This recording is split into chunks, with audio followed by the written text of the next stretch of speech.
I'm in a meeting with my supervisor when I get the first call. 2 calls. Then a text. The first time my phone rings, he doesn't stop talking, so I don't know if he wants me to turn it off or not. We just hold each other's gaze, which might be kind of erotic if I didn't think he was a twat.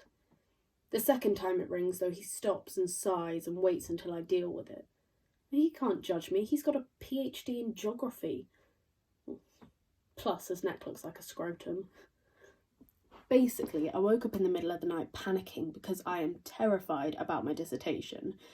So I sent an email at 2 a.m. asking to meet, and he spends the entire meeting looking at me as if I'm wasting his time, even though it's the middle of the summer holidays and I know he has nothing better to do. So he's asking me what I'm thinking, if there's a particular area that interests me. He's got a copy of the National Geographic open on his desk, and there's an article about monsoons, so obviously I say monsoons. Not because I'm especially interested, I mostly just like photos I've seen of monsoons. I know nothing about monsoons, and he knows I know nothing about monsoons, but he tries, bless him, and he says, well then, you could examine the 2005 monsoon that led to flooding in Maharashtra and the effect that had on agriculture. And then, because I can't help myself, I say, was it bad? I don't know if he senses the sarcasm or thinks I'm a total moron, because he looks at me completely deadpan and says, well, it wasn't good. At the end, he tells me to take care. He's never said anything remotely like this to me, ever. But it's also weird because of the way he says it. Almost like he knows.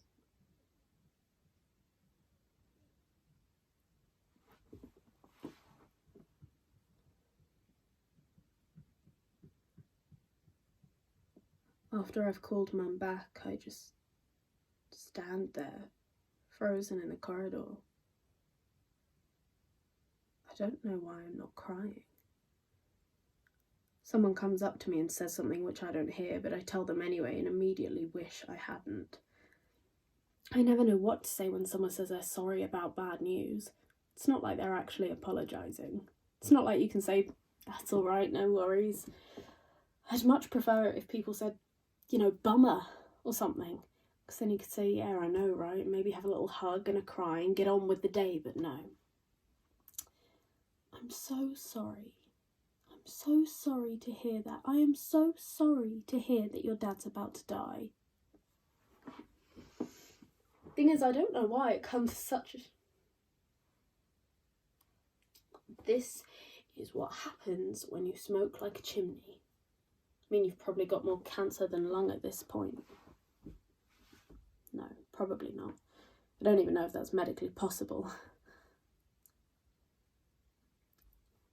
I just didn't think this would ever actually, happen. On the phone, Mum asked if I was going to come back. I've absolutely no idea why she feels the need to ask me this. I tell her of course I am, and then because she's fucked me off by saying that, I ask if she can reimburse me for the last minute train ticket. And she agrees, but I can tell it boils her piss that I've asked. I can't concentrate on packing. I've no idea if I've packed properly. Even when I'm not thinking about you, I'm thinking about you. Times you were wonderful. Times you were a bit of a dick. Listening to you shouting at members of the Shadow Cabinet on the TV. And conversations we've had. Conversations we should have had. Conversations we'll never have. Things that never happened. How you could barely look me in the eye when you told me you were ill.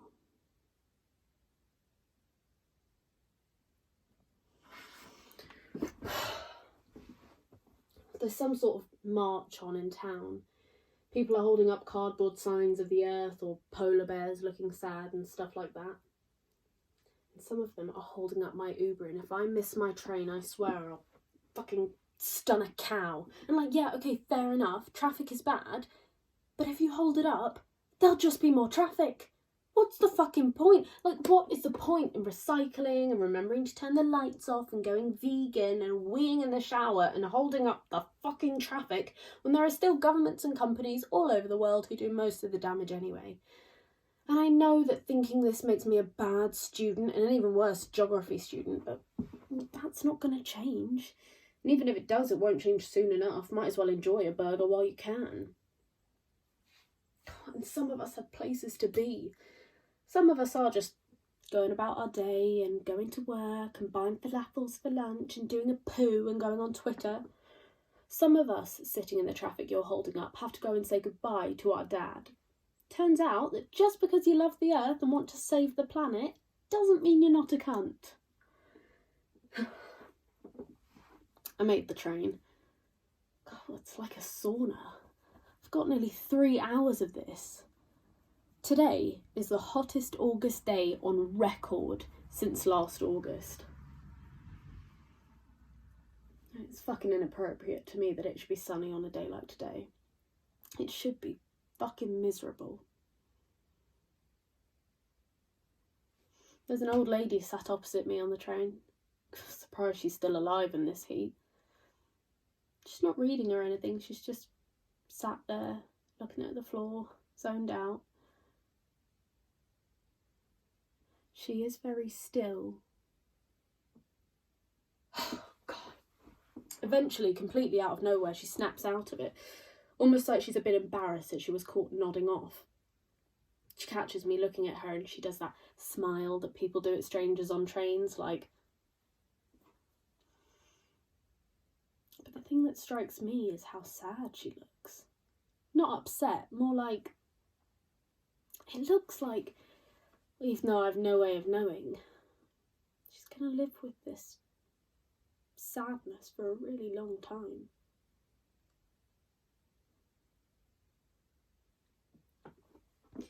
I was going to ask your advice about my dissertation and, you know, what to actually do with my life. God, because I know I'm going to end up fucking teaching, and nobody likes geography teachers. I mean, nobody thinks that's an interesting thing to do. One conversation with you and you'd have this brilliant idea that I'd never even thought of, and it would all just click and I'd figure it out. I could barely even get myself to university without you there, so I don't know how you expect me to finish it. I knew you could tell how nervous I was on that first day when you dropped me off. I'd barely said a word all morning. It was raining and you were hugging me and I started tearing up. And you told me to hold you really tightly. Go on, hard as you can. Then you smiled and kissed me on the forehead and I watched you drive away. I think about that basically all the time. Mum meets me at the station. She gives me a shit hug, like the hug equivalent of a limp handshake. I ask if we're going to see you, but she says she's been with you all day. They don't expect you to shuffle off just yet, so she'll drive me later. She says she wants me to go home and settle first. It's draining, she says. And there's something in the way she says it that just makes me... Ugh. We don't really talk on the way home. I just look out the window. I don't know why, but every time I come home I expect everything to have changed. Especially this time. Obviously I know it doesn't. We never like to think that places carry on without us. Shops close and reopen as different shops, but it never changes. The posh schools will always be there, and the remnants of Art Deco and the 17th century buildings that have been renovated beyond recognition, and the geese shitting about by the river. Mum doesn't ask me anything about my journey. Not even, how was the journey? How was the train? What was it like being inside a literal sweltering oven for 3 hours? It was shit, Mum. Thanks for asking. That's all right. I ask if James is coming. She says later, Sarah and Autumn are coming too. Acknowledging that I've got a niece makes me feel about 50 years old, but Autumn brings joy to my heart. Fucking stupid name though. She was born in July, James. She doesn't make any sense. I couldn't breathe when he said that to him. I think I wheezed. To be fair, I think it was probably Sarah's idea, and James insists he doesn't think it's wanky, but I know he secretly does. We get home and I look at Mum properly for the first time, and she looks tired. Not like bags under her eyes tired, more like the headband she's wearing is the only thing holding her together. I let her make me tea, even though she makes it weak like cat piss. I've no idea what to say to her. She stares out the window for a really long time. She tells me they ran out of the cheese that I like in Tesco. I tell her that's fine. As if I care about fucking cheese. The thing I don't want her to do is ask me anything about uni, which is of course exactly what she fucking does. I tell her I had a meeting with my supervisor and we decided I was going to write about monsoons. She frowns. But you don't know anything about monsoons. What? How the fuck does she know? I could have done whole modules on monsoons. I could be the world's fucking leading expert on monsoons. But I could tell her I was going to write about, I don't know, changes in frost duration in England over the last 40 years, or the translocation of white-clawed fucking crayfish after the construction of the M6 toll road, or an ethnographic study into the social implications of the smoking ban. I could go into huge detail and talk about all my research and she'd still think I knew fuck all about it. I tell her I don't know what bit about monsoons yet, and she says I really should have sorted this out by now, and I have to try and keep it together in front of her. And why does she have to do this now? Because she's not asking me about my dissertation. Not really. What she's really saying is she doesn't think anything I've done in my life has set me up for anything meaningful. And you know what? I probably haven't. But that's probably okay. Loads of people do degrees they couldn't really care less about and they turn out all right. And even if I don't, what's a family without a disappointment? I'll be like Jeb Bush. I tell Mum I want to go and see you now. She says she was going to make dinner first. I say I'm not hungry and that I'll walk. As I leave the house, I can hear her shouting after me, but I don't catch any of what she says other than difficult.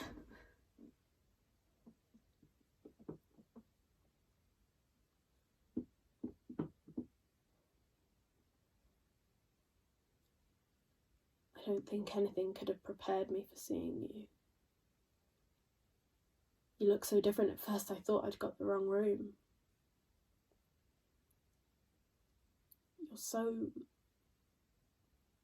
thin. I mean, you look like someone's deflated you. Your skin doesn't look the right colour. You're hooked up to all these monitors by all these tubes and cables and stuff. One of these tubes leads up to a hole in your neck.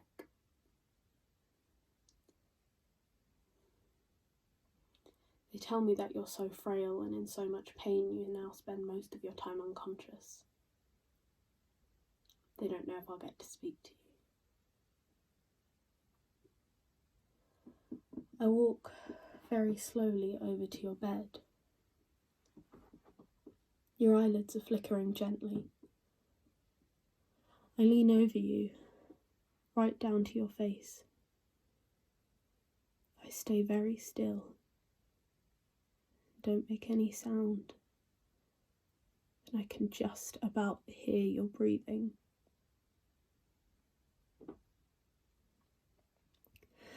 My heart is beating really hard. I'm shaking a little bit. I shouldn't have come here on my own, I'm sorry. I arrive just as James, Sarah and Autumn get here, and I breathe for what feels like the first time since I left the house. Mum gives James a really long hug. She rubs his back a lot. I try to tell myself she's not doing this to spite me. God, Sarah is very pregnant. I literally have to hug her over her bump. Autumn is holding James's hand and looking shy. She has a little blanket and she chews the end of it, and it's so cute. It makes me want to die. Oh, she doesn't quite remember who I am. This happens. I can tell she recognises me, but she's not completely sure why. James tells her to say hello and she does a little wave, and after that she decides she does know me after all, because she sticks pretty close by me after that. Dinner is fucking dreadful. James is on edge because I got stuck in traffic and missed the visiting hours for today. Mum says we'll go tomorrow. Other than that, we don't really talk about you. You're just this big, cancerous elephant in the room. Autumn is fascinated by Sarah's bump. She just keeps trying to touch it to see if she can feel the baby kicking, which just about melts my heart.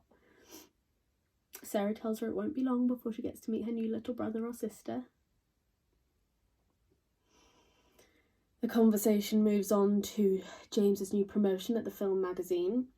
He's just been made news editor.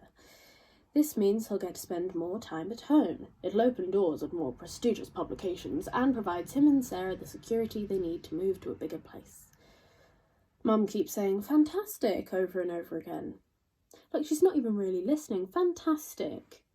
I don't know if she does it deliberately. I only notice that I'm glaring at her when she asks me if I'm alright. And then everyone turns to look at me and all I can do is mumble, yeah. And then it's awkward because everyone thinks I've made it awkward when I haven't. And it's not that I'm not happy for him, because I am. Of course I am. It's just once. I wish she...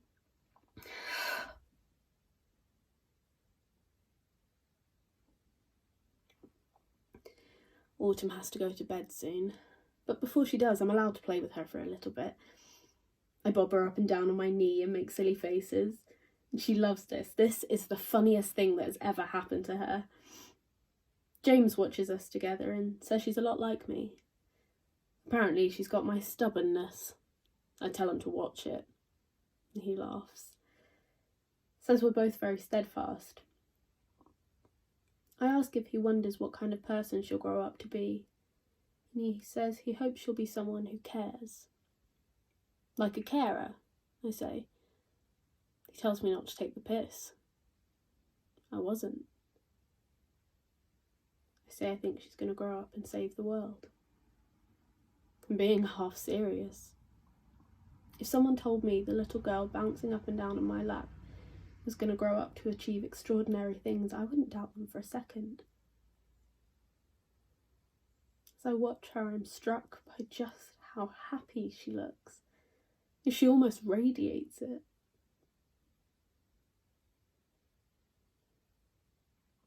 She has no idea what it's like to cry herself to sleep. She's never been so lonely she feels like she could burst. No one has ever looked her in the eye and weighed her heart in their hand like a stone.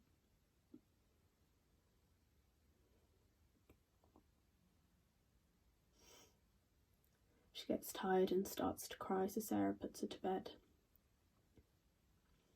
Mum looks like she wants to say something to us, so I go to bed before she gets the chance.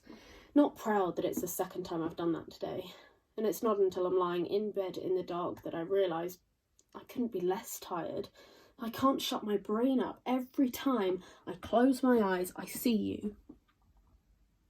I see you lighting a cigarette, days after I told you to listen to the doctors and stop smoking. I see you on that first morning going into hospital. I can see you as I come downstairs in my pyjamas and you're coughing into a tissue and you try to hide the blood from me, but I see it and I ask if you're all right and you tell me that your whole chest is on fire. And you tell me not to cry because you can see I'm about to, and you get a bit annoyed because you're scared, so you raise your voice, but that just makes you cough more.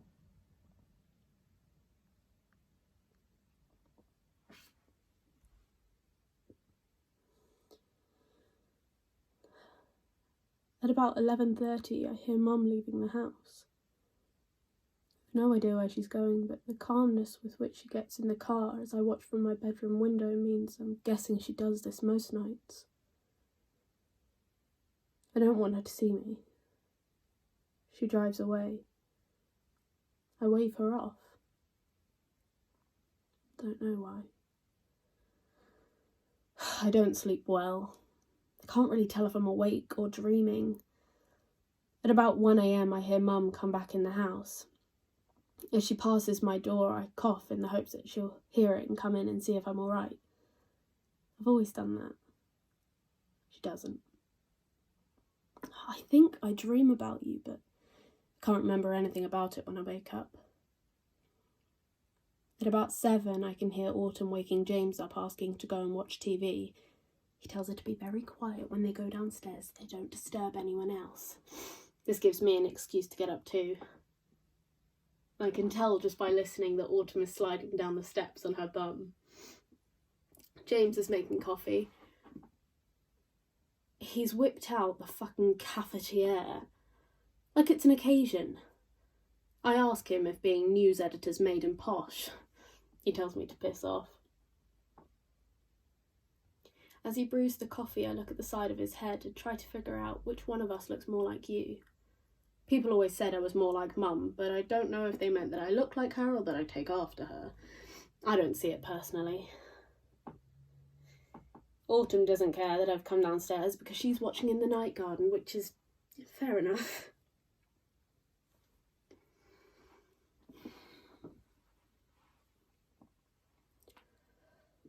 Hospitals are fucking creepy. I don't mean that in a bad way as such. They just are. There's this weird sheen of safety that barely conceals the fact that, as well as being a place where people come to get better, it's just as much a place where people come to die. We walk past all these rooms and you get a glimpse inside and there are people looking back at you who barely register that you're there. The loneliness of it all is crushing when you let yourself think about it too long.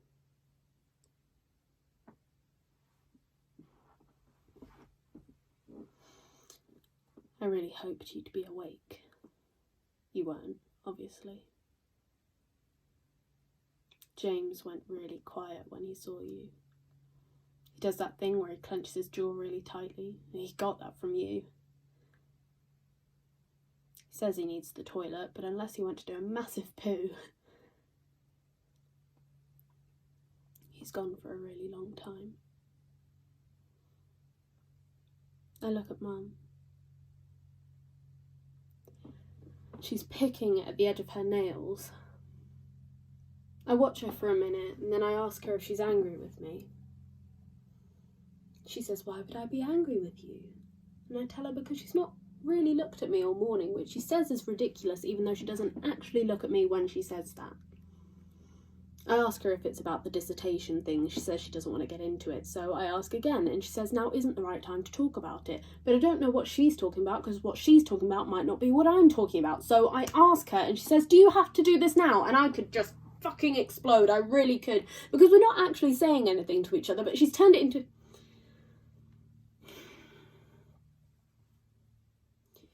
Anyway, I keep all this to myself because I don't want to argue in front of you.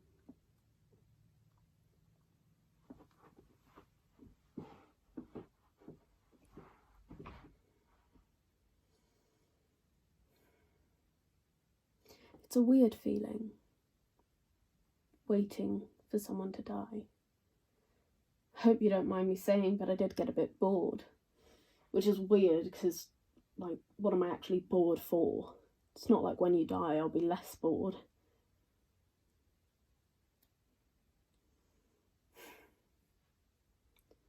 I do think, actually, I know that Mum and I don't, get on like maybe we could. But I'm not completely heartless. I do understand that this is difficult. She tried. We all did. I sat you down and I told you that I wanted you to stop smoking because the doctors said, even the doctors, for fuck's literal Medical doctors told you that if you kept smoking, you would die. And you just carried on anyway. And for what? In a way, I'm almost impressed by the sheer defiance of it. The stubbornness of it. But I'm more impressed despite everything that Mum put up with it all this time.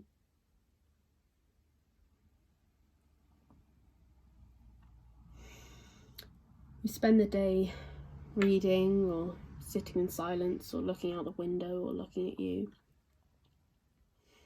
I thought Mum or James would want to say something to you, but they don't. We've stayed long past visiting hours, but for some reason they don't come to chuck us out. Mum and James decide to leave when it starts getting late. I say I want to stay with you. Mum thinks about it for a minute and then decides she doesn't have the energy to argue. I want my time with you before there isn't any left. I want to say goodbye that's just ours.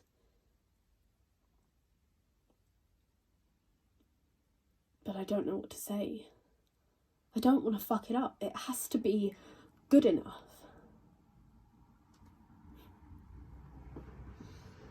In the end, I watch videos on Twitter by your bed. Someone on my course retweeted a video of that Swedish girl with the plaits giving a speech to the EU. Gosh, she's so controlled. Yeah, I think that's the word. She's saying we're living through the 6th mass extinction. 200 species are going extinct, and this is happening every day. 200 per day. And at first I think, that can't be right, surely. And that just seems like an inconceivable amount. But suddenly her voice catches in her throat. And she's got tears in her eyes, and she's trying to get through the speech even though she's crying, and suddenly I realise that there are tears streaming down my face. And I don't know if it's the fact that she's crying or what she's talking about or being here, but before I know it, I'm sobbing, and I want more than anything for you to wake up and tell me it's okay, but obviously you can't, and I don't really know how to stop.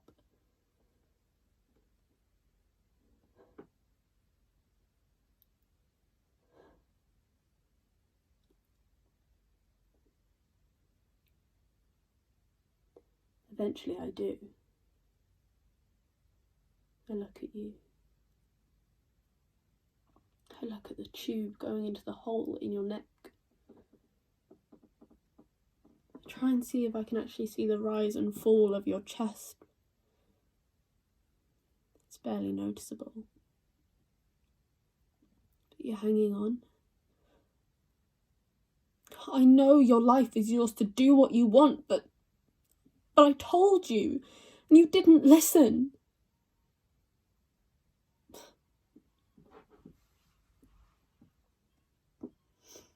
I check the time. It's 1:57 a.m. It's long past visiting hours. I wonder if the doctors even know that I'm here.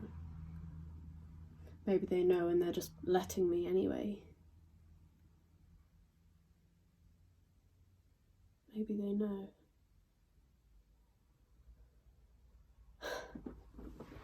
I want something from the vending machine. I can't decide whether to get a Kit Kat or a Twix. I ponder this for longer than necessary. I think about how you'd probably find it quite funny if you died while I was deciding between a Kit Kat and a Twix. I get a Twix. And you're not dead when I get back. I don't eat it though. At this point I'm so tired that I fall asleep as soon as I sit down.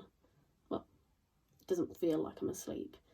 I'm awake enough that when out of nowhere rain starts hammering against the window, I get up to go and look outside. I can't see anything though. The street lamps and the trees and the lights from the traffic are all blurry.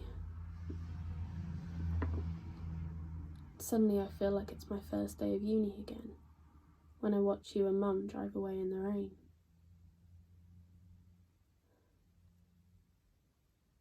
Apart from that, I slept through. I slept until a nurse woke me up to tell me that you'd died.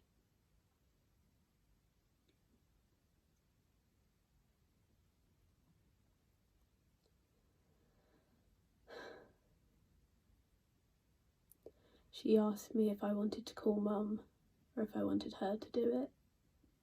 I must have said me, because next thing I know I've got Mum on the phone and she doesn't sound like she's been asleep either. And I tell her. All I really remember her saying is, "Don't worry, I'll be there as soon as I can. It'll be okay." Which was... Mum and James arrive about half an hour later. Some of what Mum says to you is a bit sentimental. And then James says something and it's really hard for him, but he gets through it, and I'm not even listening because I know that Mum is going to look at me, and she does, and she's going to expect me to say something, which she does. So I take your hand and I say,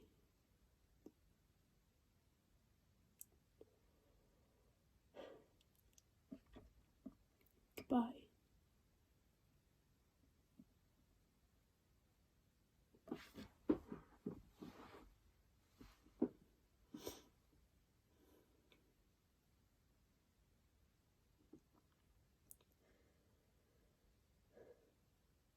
We sit there for a while. I ask if I can get some air. I feel stupid asking, but I don't really know what to do at times like this.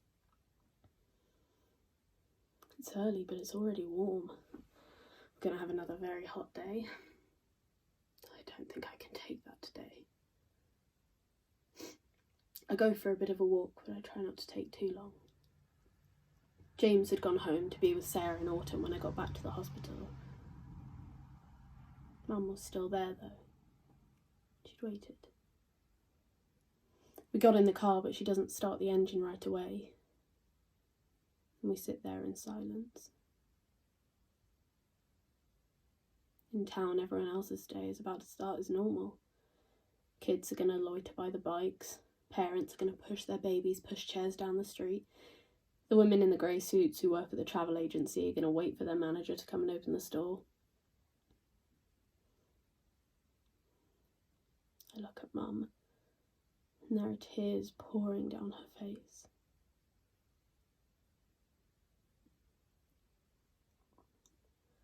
I tell her to take my hand. I tell her to hold it really tightly.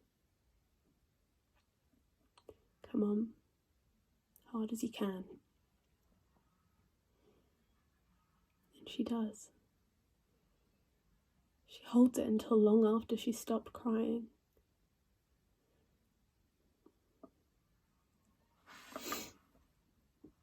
At home, Sarah gives us each as big a hug as she can over her bump. She tells us all how sorry she is. James had gone upstairs to catch up on sleep, and Mum decides to do the same. Says I should too. What I actually do is ask Sarah if I can take Autumn out into the garden because it's such a nice day. And she says I can, but to make sure she's wearing sun cream and a hat because it's going to be very hot. Tell her, of course, and that it's so dry outside you wouldn't even know how hard it rained this morning. Sarah just looks at me like she hasn't got a fucking clue what I'm talking about.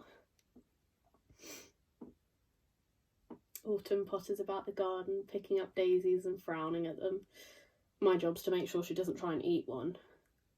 Oh, I'm happy just to let her be. I could watch her all day. And I realise how amazing it is that human beings are able to turn experience into the ability to process emotions. And most of the time, especially when we're little, we don't even notice that it's happening. Because I look at Autumn and she has no idea that her granddad's just died. And even if she did, she wouldn't really understand.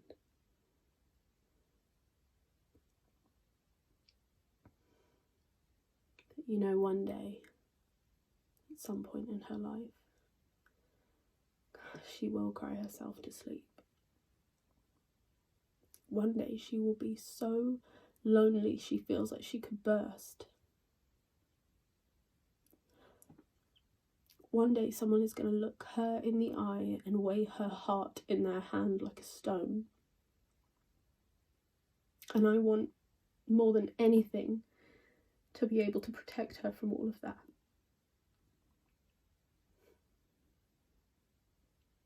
She'll be alright.